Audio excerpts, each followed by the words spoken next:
muy bienvenido y bienvenida nuevamente a este repaso de la lección con tu pastor y amigo Selvin Sosa.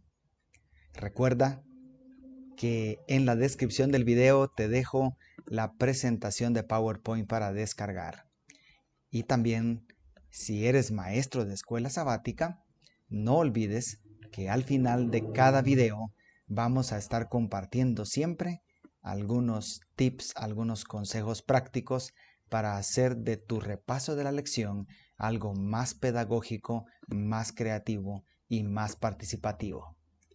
Así que, sin más, vamos a iniciar con la 9ª lección de este último trimestre de 2023. En esta ocasión, el título es Misión en favor de los poderosos. Sí, esto se pone emocionante. Así que recordemos que nuestro versículo para memorizar está en Mateo 16:26.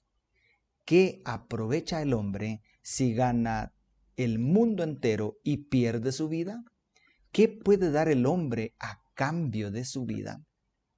Ese pensamiento ha de estar presente en nuestra mente a lo largo de toda la lección, porque las riquezas terrenales son tan frágiles, tan fugaces, pero aquellas que tienen valor eterno son maravillosas. Así que quisiera que pudiéramos partir de un pensamiento que podemos tomar del material auxiliar para maestros. Recuerda que además de la lección de escuela sabática sencilla, nuestra librería IADPA también produce otros materiales de gran utilidad para enriquecer el estudio de la Biblia a través de la escuela sabática. Y este es un pensamiento que me parece muy oportuno mencionar antes de iniciar con el estudio prácticamente de la lección. Jesús no dice que el dinero sea malo en sí, ni condena a los ricos. Simplemente nos advierte que no permitamos que nuestras posesiones se interpongan en nuestra búsqueda de la eternidad con Él. Ojo, las riquezas, el dinero, las posesiones materiales no tienen ningún valor moral para bien o para mal en sí mismas. Y tampoco es cierto que Dios aborrece a los ricos por el simple hecho de ser ricos. Sencillamente, la palabra de Dios, Jesús en su palabra, nos advierte de los peligros que conlleva poner nuestro amor, nuestra confianza, nuestra devoción en el poder de las riquezas en lugar del poder de Dios. Recuerde esto antes de que comencemos. Vamos entonces a avanzar a nuestro primer personaje, porque la lección de escuela sabática de esta semana está basada en personajes. ¿Cuál es nuestro primer personaje? Nabucodonosor. Nabucodonosor es un personaje del Antiguo Testamento. Es el rey del imperio más poderoso del mundo, la Gran Babilonia, en tiempos del profeta Daniel. Y en el capítulo 4 del libro de Daniel encontramos una historia fascinante. Cómo Dios se involucra en la vida de este rey poderoso, rico, famoso, grande entre los grandes. Y es que había crecido tanto su riqueza, su imperio, que la Biblia nos habla claramente de la soberbia y el orgullo que se apoderó de su corazón. Al leer esta historia en Daniel capítulo 4, tal vez nos recordamos un poco acerca de la historia de Lucifer.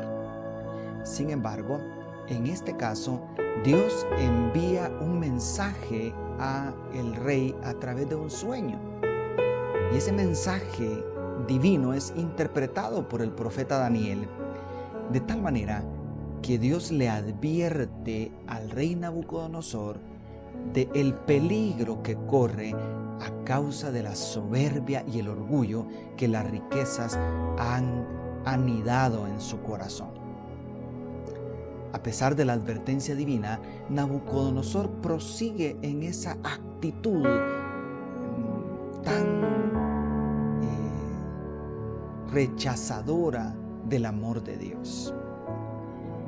Y entonces la sentencia divina, el juicio divino viene sobre él y es reducido a la demencia, al punto de comportarse como una bestia por un espacio de 7 años.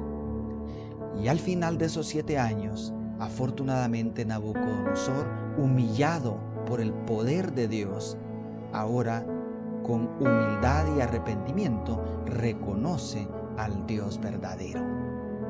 Esta historia es fascinante. Dios mismo interviene en la vida de un rico y poderoso del mundo para hacerle un llamado al arrepentimiento. Y esto nos invita a reflexionar y a hacernos preguntas.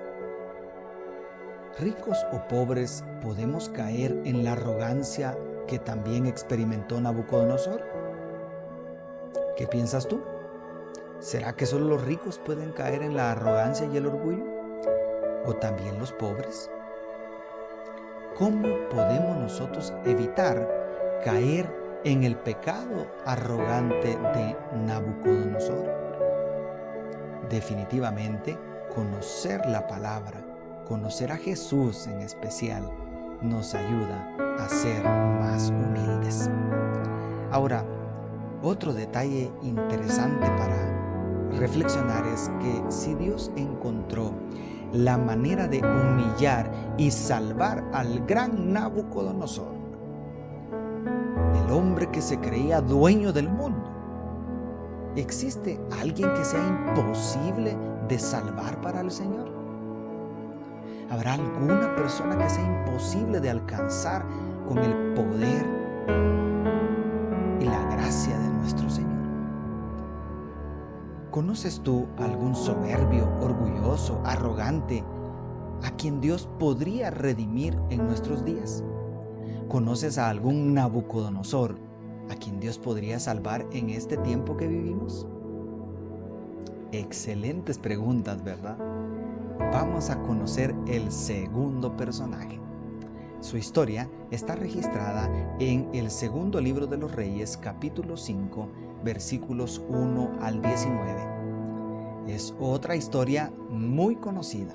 Se trata del gran capitán militar sirio Naamán. Gracias al testimonio de una valiente esclava jovencita, una niña prácticamente, una niña hebrea que estaba como esclava, como sierva en la casa de Naamán, Naamán se entera que hay esperanza para su enfermedad en ese tiempo considerada incurable, la lepra. Y así es como Dios conduce los eventos de esta historia hasta que Naamán llega a la presencia misma del gran profeta de Dios, Eliseo.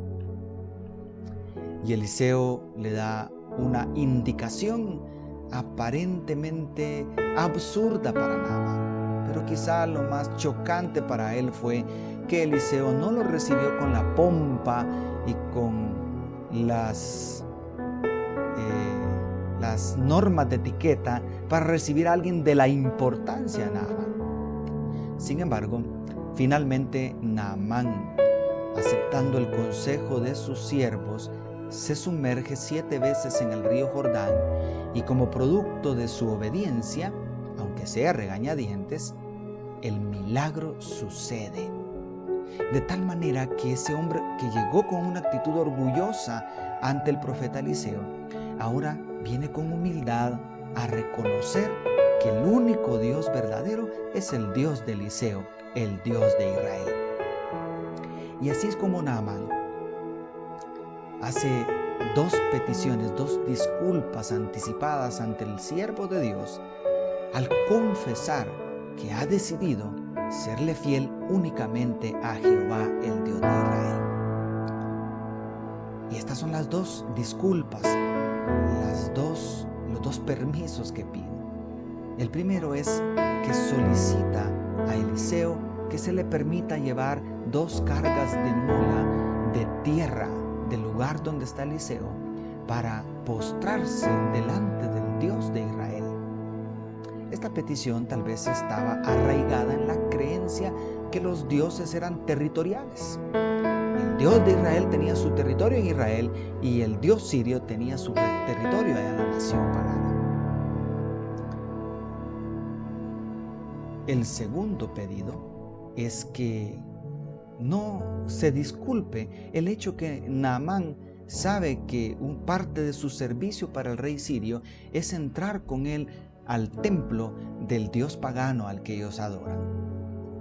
Y entonces él pide que sea disculpado, que él se va a arrodillar delante de ese ídolo al que ya no más reconocerá como Dios. Sin embargo, como parte de su deber como ministro de la defensa de aquel rey pagano, él pide ser perdonado por entrar al santuario pagano y arrodillarse junto con su rey, aunque él ahora reconoce únicamente a Dios como el Dios verdadero. Y lo interesante es que al final Eliseo acepta estas peticiones de Naamán, no corrige sus equivocados pensamientos todavía arraigados en su mente, sino que acepta con gozo la determinación y la decisión de Naamán de adorar al Dios verdadero.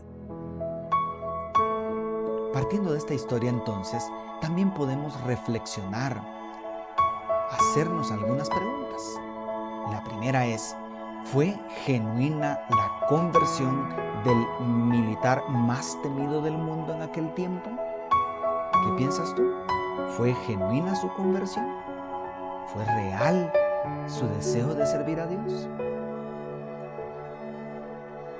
En segundo lugar, ¿sigue Dios redimiendo a personas así? ¿Habrá en nuestro mundo personas tan confundidas, tan alejadas de los caminos y el conocimiento de la palabra de Dios como Naamán, pero que en algún momento tienen un encuentro con el poder, con el amor de Dios y deciden darle su lealtad al Señor? Habrá personas a quienes Dios está redimiendo en este momento con características parecidas a Naamán. ¿Qué nos enseña el hecho de que Eliseo no corrigiera todas las ideas equivocadas de Naamán de una vez? No le corrige el hecho de que el Dios verdadero no está limitado a un territorio, a una tierra, sino que es Dios de todo el universo. Tampoco le corrige el hecho de que los ídolos no significan nada realmente delante de Dios. Solamente en nuestra mente pueden ocupar un lugar, pero los enemigos, los ídolos, son nada delante del Señor. Pero ¿cómo es que Eliseo sencillamente se alegra de la conversión de Naamán y no trata de corregir todo en un solo estudio bíblico? Esa tolerancia y ese espacio que se le da al Espíritu Santo para que trabaje en el corazón de las personas y siga guiándoles en el conocimiento de Dios es muy importante, parece. Vamos entonces a conocer otro personaje, otro rico y poderoso. Definitivamente Nabucodonosor, Naamán eran grandes personas de gran influencia a nivel internacional, podríamos decir. Ahora vamos a conocer a otro tipo de poderoso, Nicodemo. Este hombre, además de ser rico, influyente, tener un alto cargo en la dirigencia del pueblo de Dios en el tiempo de Jesús, evidentemente era un hombre muy estudioso, muy conocedor de las Escrituras. este religioso, este doctor de la ley, este hombre de gran conocimiento, va a buscar a Jesús de noche para encontrarse con aquel maestro sencillo, Galileo, de origen muy humilde, sin haber ido a las universidades de aquel tiempo, porque algo había impactado en su corazón del ministerio de Jesús. Nicodemo tiene una conversación maravillosa con Jesús registrada en San Juan capítulo 3, versículos 1 al 12 y quizá un poco más adelantito en esos versículos donde es difícil saber dónde culmina la conversación con Nicodemo. Es una historia muy conocida, pero resulta ser que Jesús le habla claramente a Nicodemo cuál es la necesidad que él tiene, por qué está allí. Porque a pesar de su gran conocimiento, Nicodemo necesita una experiencia real con Cristo, una relación estrecha con Dios. Y de esa manera Jesús le dice claramente que necesita nacer de nuevo. Y enseguida le hace una revelación gloriosa de cuál es la misión y cuál es el propósito de la primera venida del Mesías, la cual en cierta manera se completaría en el sacrificio tremendo de la cruz del Calvario. Así es como Nicodemo esa noche se va rascándose la cabeza y queriendo saber más de ese Mesías, de ese nuevo concepto de Mesías que Jesús le ha presentado. Y más adelante lo vamos a ver interviniendo en favor de Jesús sin darse color como discípulo abiertamente de Jesús, pero defiende a Jesús ante el Sanedrín. Incluso Nicodemo es una de las pocas personas que permanece al lado de Jesús en el momento más difícil y especialmente tras su muerte para colaborar con darle una sepultura digna al Maestro. En fin, definitivamente Nicodemo, aunque de manera progresiva, aunque de manera silenciosa, la palabra de Dios nos registra que llegó a experimentar la conversión. Y la historia extrabíblica nos confirma que se convirtió en un verdadero discípulo de Cristo. Pero esta historia y este personaje nos invitan también a reflexionar. ¿Puede la ciencia salvar a las personas de gran conocimiento? Definitivamente el conocimiento es útil, es importante, pero ¿puede salvarnos el conocimiento? Y eso nos lleva a una pregunta. ¿Cuánto necesitan a Jesús los sabios, los hombres de ciencia, los conocedores? ¿Habrá en nuestros días entre los sabios y gente importante como Nicodemo seguidores secretos de Jesús como lo fue en un tiempo Nicodemo? ¿Cómo podemos ayudarles a salir del anonimato? ¿Qué fue lo que hizo que Nicodemo dejara de ser un discípulo secreto de Jesús y se transformara en un valiente defensor del Evangelio? Pues yo creo que cuando él vio cumplirse las palabras de Jesús, así como Moisés levantó la serpiente en el desierto, así será levantado el Hijo del Hombre. Y cuando él vio precisamente que Jesús fue levantado en esa cruz, al pie de la cruz, yo pienso que ahí fue donde Nicodemo realmente se terminó de humillar delante de Dios. Reconoció que todo su conocimiento era inútil delante de aquel Dios maravilloso que estaba dando su vida por salvarlo. Y ahí experimentó una transformación Nicodemo que lo sacó del anonimato, de un discipulado secreto de Jesús, para transformarse en un valiente seguidor de Cristo. Pues, ¿no te parece que las personas de gran conocimiento, de gran sabiduría, de gran influencia, poderosos, ricos como Nicodemo, pueden llegar a ser valientes discípulos de Jesús si tan solo les conducimos al pie de la cruz?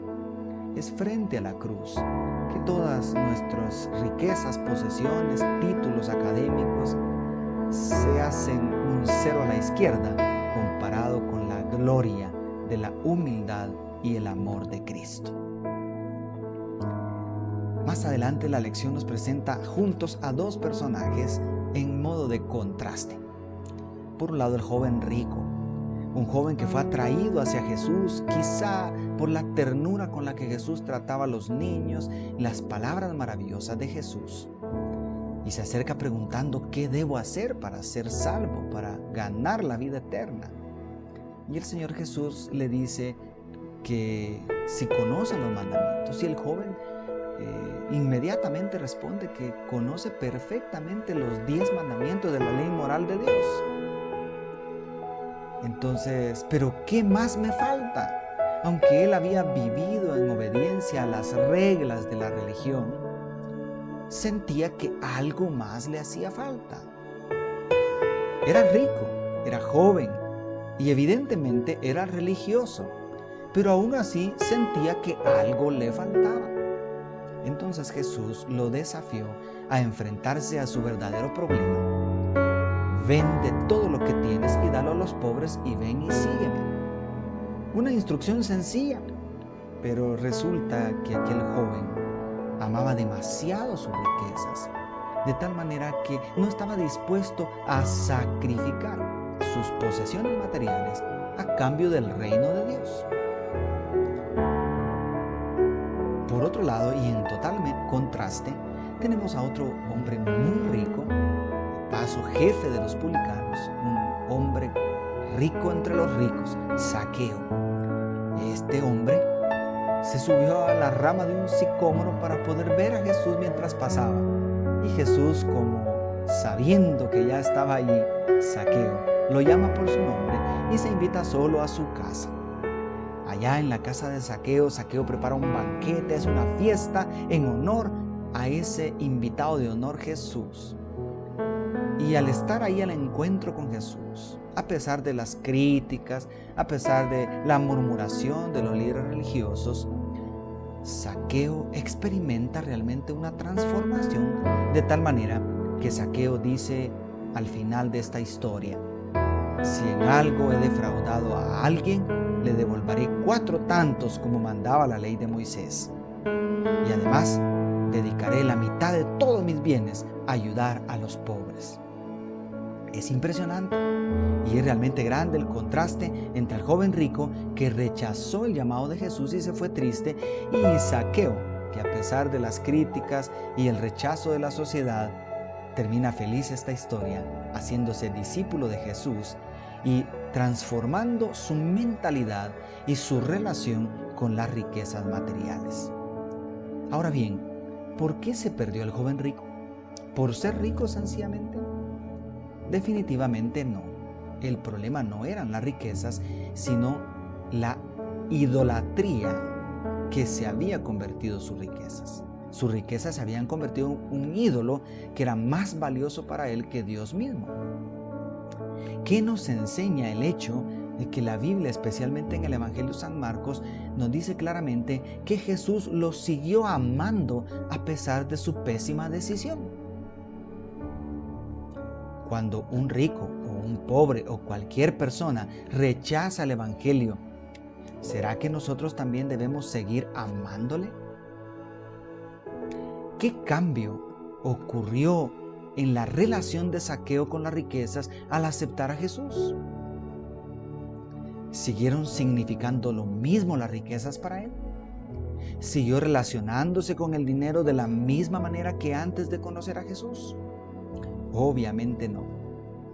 ¿Y crees tú que hay lugar en el reino de Dios para los ricos que conoces? Porque seguramente conoces a más de alguna persona rica como Zaqueo. ¿Habrá lugar para esa persona en el reino de los cielos? Definitivamente vemos que Jesús tenía un lugar para Zaqueo en su reino. Vamos avanzando y vamos a llegar a conocer a un personaje más, José de Arimatea. Este nombre no lo encontramos en los evangelios sino hasta cuando Jesús es colgado en la cruz, y aparece por primera vez cuando va delante de Pilato, el que tomó el decreto final de asesinar al Hijo de Dios, el que condenó a Jesús.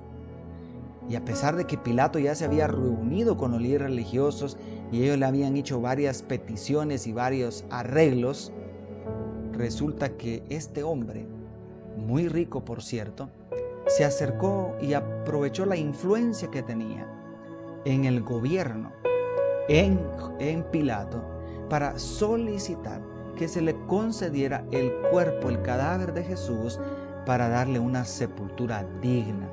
Y de esta manera, José de Arimatea le dio cumplimiento a la profecía de Isaías que decía que aunque Jesús iba a ser muerto en medio de malhechores, iba a ser sepultado en medio de ricos. La sepultura de Jesús fue digna de un rey. Y ese fue José de Arimatea, un hombre que la Biblia nos dice que era discípulo de Jesús secretamente. No lo había dado a conocer hasta ese momento crítico, porque tenía temor de las represalias que podían tomar los líderes religiosos. Pero José de Arimatea definitivamente, en el momento oportuno, dejó de ocultar su amor por Jesús y hizo algo maravilloso en favor de Jesús. Y esta historia y este personaje también nos invitan a reflexionar. Si José de Arimatea llegó solito en el momento oportuno, ¿qué nos enseña esto acerca de brindar oportunidades para que los ricos y famosos también se acerquen a Jesús? A veces, con cierto tipo de personas, especialmente el tipo de personas que estamos tratando en esta lección, no es tan saludable tal vez acosarlos con invitaciones insistentes, pero sí podemos crear oportunidades para que por sí mismos decidan acercarse y conocer más de Jesús y su palabra. Ahora, ¿cómo podemos nosotros ofrecer oportunidades a los poderosos, a los adinerados, para involucrarse en la obra de Dios? Pues vemos en la palabra de Dios, como hasta ahora, muchos ejemplos de personas con grandes capacidades económicas, personas de gran importancia en puestos altos de gobierno, personas muy sabias, muy preparadas académicamente, personas ricas, famosas, etcétera, etcétera. Y de qué manera Dios los usó y de qué manera Jesús los hizo sentir atraídos al Evangelio y al reino de los cielos. Y de qué manera sus riquezas, sus talentos, sus conocimientos, su influencia fue usada para poder llevar adelante la obra de Dios. Así que sí existen maneras. Debemos pensar en ministerios donde personas con ciertas capacidades que no todos tenemos puedan utilizar sus recursos y sus talentos para la gloria de Dios. Antes de acercarnos a la conclusión y al final de esta lección, me gustaría que reflexionemos en algo que también nos hace comprender claramente la lección de maestros. Y es que Dios es compasivo y Dios ama tanto a los ricos como a los pobres, tanto a los poderosos como a los débiles. Y de paso, en la parte del día viernes de la lección de Escuela Sabática Sencilla, encontramos una cita del Ministerio de Curación, páginas 160 y 161, que es realmente impresionante. Dice Elena de White: mucho se ha dicho con respecto a nuestro deber hacia los pobres desatendidos. La lección de Escuela Sabática de la semana anterior trató ese tema. Pero ¿no debe dedicarse alguna atención a los ricos desatendidos? De paso, es más probable que se desatienda a los ricos, porque muchas veces pensamos que porque la persona tiene dinero, tiene posición, tiene un alto cargo, por eso pensamos a veces equivocadamente que no tiene necesidades, que no necesita de Dios. Es más, muchas personas en altas posiciones, ricos y famosos, tal vez ellos mismos no estén conscientes de cuánto necesitan a Jesús. de cuán necesitados están de la salvación que Él nos ofrece. Sí, es cierto. Pero miles de ricos han descendido al sepulcro sin que nadie los previniera. Pero por muy indiferentes que parezcan, muchos de ellos andan con el alma cargada, dice la sierva del Señor. Cuán cierto es que las riquezas para muchos se han convertido en una carga terrible. Cuán cierto es que jóvenes con mucho dinero andan buscando refugio en drogas y en otras diversiones extremas. Cuán cierto es que personas de grandes conocimientos, de grandes títulos académicos, terminan quitándose la vida trágicamente porque no le encuentran sentido a su existencia. Querido, querida, entre los ricos y poderosos hay personas con profundas necesidades espirituales y quizá también sensibles a la voz del amor de Dios, al Evangelio de Jesucristo. Así que Dios ama igualmente a los ricos como a los pobres. Y esto nos lleva a, perdonen que estamos teniendo problemas aquí, nos lleva a considerar el desafío, el doble desafío que la lección de escuela sabática nos hace cada jueves en este trimestre. Y en esta ocasión, nota qué interesante el primer desafío. Añade a tu lista de oración diaria a alguien que esté en una posición de poder, que no sea creyente y que sea alguien con quien podrías entrar en contacto de tanto en tanto. En tu círculo de influencia, en tu círculo de relaciones humanas, de repente hay una persona que está cerca de ti.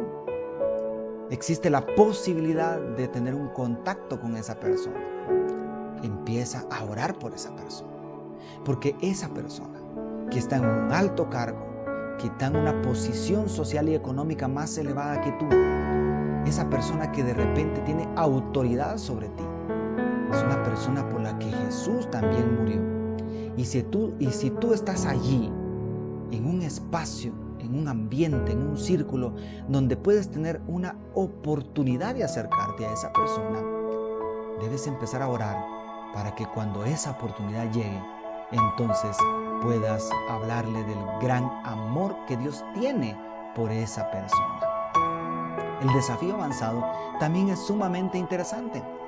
Nos anima a escribir una carta o un correo electrónico o alguna manera así para alguien que está en un puesto de poder, aunque sea alguien que no conozcas, aunque sea alguien que esté en el gobierno allá en la ciudad capital, de lejos de ti, pero dile a esa persona que estás orando por ella. Es muy sencillo encontrar la dirección del Congreso de la República, del Palacio Nacional, del alcalde, la municipalidad, yo qué sé. Pero qué lindo fuera que en esta semana muchas de esas personas que están en altos cargos, funcionarios públicos, puedan recibir una carta de alguien que sinceramente está orando por ellos. Qué maravilloso es lo que podemos hacer con una sencilla carta, un email, un mensaje de WhatsApp, lo que sea más práctico y sencillo. Hemos llegado entonces al final de esta maravillosa lección. A veces pensamos que es imposible conquistar a ciertas esferas de la sociedad para el reino de los cielos, pero nada es imposible para Dios. Así que te animo a poner en práctica lo que hemos aprendido en esta semana y a recordar a cada uno de esos personajes que nos muestra que no hay límites para la gracia de Dios. Todos pueden ser alcanzados, aún los ricos pueden salvarse. Ahora creo que es momento de dedicarnos a dar algunos consejos prácticos a los maestros de escuela sabática.